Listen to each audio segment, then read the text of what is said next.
Everyone, welcome to the Global Wealth Club and welcome to a global update in our newsletter today. We're going to touch on some global arbitrage and what's actually happening here in the market. What I'm seeing in the economy is the economy is slowly sliding and it's continuing its slide into some form of recession or stagflation, stagnation. It's actually not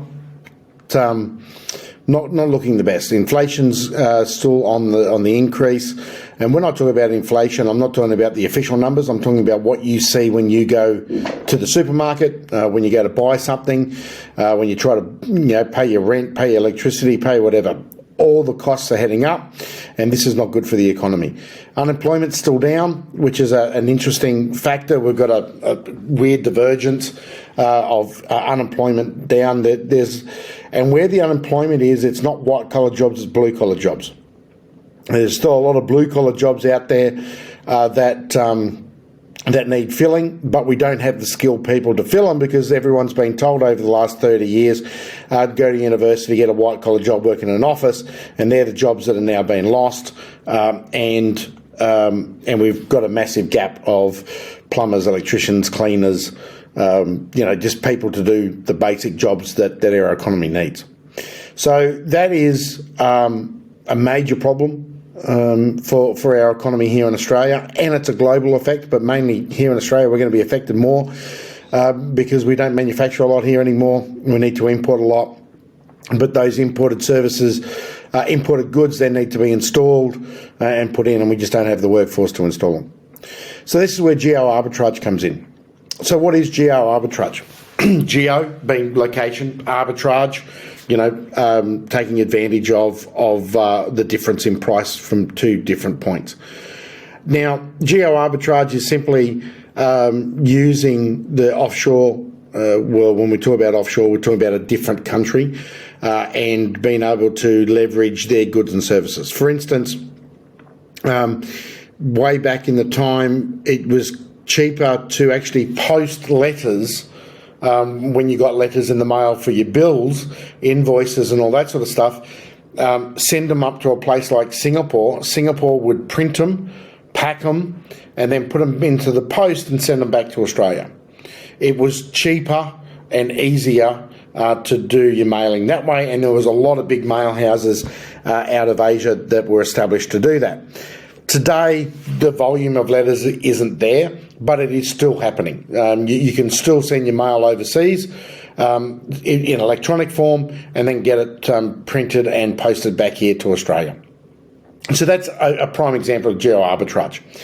Now, the wealthy business owners and investors look to do it. Now, one thing here that foreign investors get a better tax break here in Australia because of the way that our investment laws are working.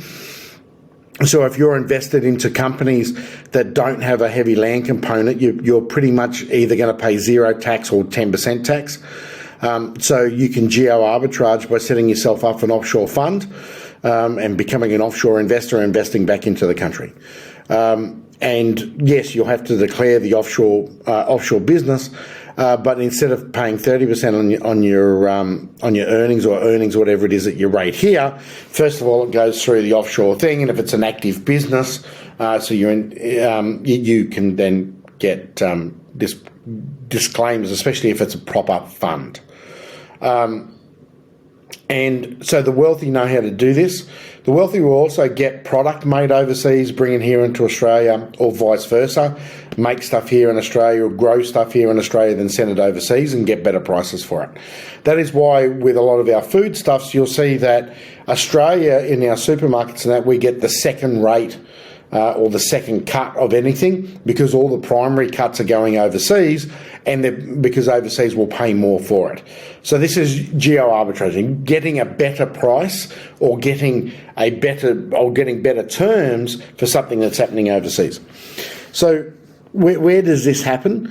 It normally happens from, if you're looking at Australia, it's Asia for us. So it's Singapore, Hong Kong, China, Vietnam, Indonesia, Philippines, these locations, and it's trade both ways. For instance, seafood, China, Hong Kong, Singapore will pay way more per kilo or per piece or whatever it is for our seafood than we will here in Australia.